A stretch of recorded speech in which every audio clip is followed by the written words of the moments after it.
तुम्हालाही वाटते का मग आयत्या वेळेस भाजी काय करायची? आता भाजीला खूप टेन्शन आलंय, मग उन्हाळा आला समजा, त्याच्यामध्ये भाजीपाला नाही गेला, तर मग ही हरभऱ्याची जर वाळलेली भाजी असली ना, गरगटी भाजी करायला एक नंबर, आणि खातात पण सगळे आवडीनं.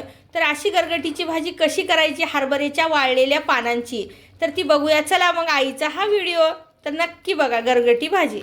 नमस्कार, श्री स्वामी समर्थ. सर्वांचं मनापासून स्वागत आहे. तर बघू शकता इथं ही काय आता नवीन आलेली ताजी भाजी वाळवून घेऊन ठेवलेली आहे आईनं. तर आता काही जणांना उत्सुकता असते ती वाळवलेली भाजीचं काय करायचं. तर ती वाळवलेली हरभऱ्याची भाजी खूप जणांना माहिती असेल तरी मी दाखवत आहे. ही बघा वाळलेली हरभऱ्याची भाजी खूप जवळून दाखवत आहे, अशी छान राहते. आणि मस्तपैकी हे बघा वाळलेली हरभऱ्याची भाजी आणि हरभऱ्याच्याच डाळीचं पीठ म्हणजे बेसन पीठ आहे आपलं, दोन्ही एका जागी मिक्स करून घ्यायचं. असं थोडंसंच पीठ लावायचं, जास्तही नाही. आणि इथं आईनं बघा लसण चिरून घेतलेला आहे बारीक, हिरवी मिरची थोडीशी घेतलेली आहे, कोथिंबीर, गुळाचा थोडासा खडा आणि शेंगदाणे घेतलेले आहेत. आणि इथं चिंचेचा कोळ आहे. पटकन फटाफट जेव्हा उन्हाळ्याला जास्त भाजी मिळत नाही ना, तेव्हा होणारी ही भाजी आहे. आणि इकडं कढई आहे मस्तपैकी, आपण आता कढईला तापून घेतलेली आहे आणि छानपैकी आता आपण तेल टाकून घेऊया. आई म्हणते ही भाजी पोटाला एकदम थंड राहते. जेव्हा उन्हाळ्यामध्ये जास्त गरमी होत असेल ना कुणालाही, तर तुम्ही ह्याची भाजी आणि ज्वारीची भाकरी करून द्या अशी पातळ. याला आमच्या भागामध्ये ह्याला गरगटीची म्हणतात, कणईची भाजी म्हणतात. हरभऱ्याची भाजी टाकून कणईची भाजी म्हणतात. गावाकडे तर ह्याच्यामध्ये ज्वारीचं पीठ घालतात, आम्ही हरभऱ्याचं पीठ तरी घातलेलं आहे. तर ही भाजी इतकी थंड ना, तुम्ही एक वेळेस आजमावून बघा. आणि जास्त गरमी होत असली ना तर ही भाजी नक्की खाऊन बघा. खूप थंडावा, खूप छान देणारी तुम्हाला लवकरात लवकर मी घालत आहे. तर ही बघा ही भाजीसुद्धा आता आपण करून घेऊया छानपैकी. अशी दिसते ही भाजी, हिरवीगार मस्त असते. आणि इथं कढई तापलेली आहे, तेल टाकून घेतलेलं आहे. मस्त तेल तापलेलं आहे आपलं.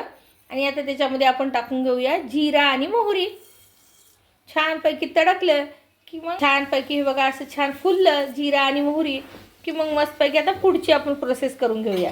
आता छान लसूण टाकून घ्यायचं आपला. त्याला तुम्ही ते अद्रक लसूण घालू नका, त्याच्यानं चव बिघडून जाते. एकदम गावरान पद्धतीने करायची असली तर लसूण घाला. आणि मी शेंगदाणे सुद्धा टाकून घेतलेले आहेत काही थोडेसे. थोडीशी हिरवी मिरची टाकून घेतलेली आहे. तुम्हाला जर आवडत असली तर हिरव्या मिरचीचा ठेचा टाकू शकता. आणि आता टाकून घेऊया कोथिंबीर आपली. भरपूर फटाकड्या फोडत आहे बघा आमचं तेल. आणि तुम्ही बघू शकता आता हे सगळं हे काय तर उन्हाळ्याला करतात त्यावेळेस हिरवी मिरचीचा ठेचा टाकत नाही, लाल मिरचीच्या पावडरमध्ये करतात ही भाजी. थोडीशी टाकू वाटलं तर हिरवी मिरची टाकतात, तशा पद्धतीने आईनं केलेलं आहे.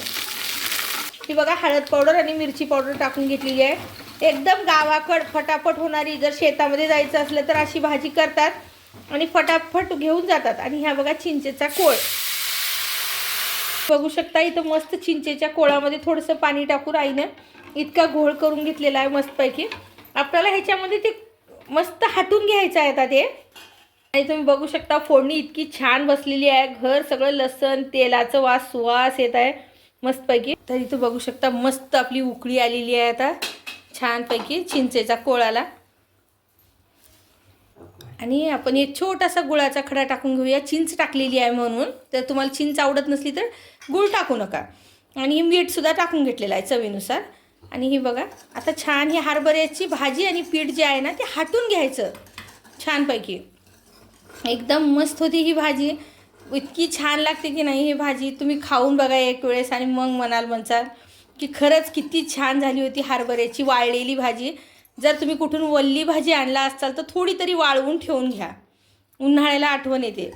आई म्हणते ही भाजी कृष्णदेवाला आवडलेली आहे. ही भाजी आपणाला सगळ्यांना तर गोष्ट माहीतच आहे. खूप छान ही भाजी कृष्णाला आवडलेली आहे, त्यामुळे ही भाजी सर्वांनी खा.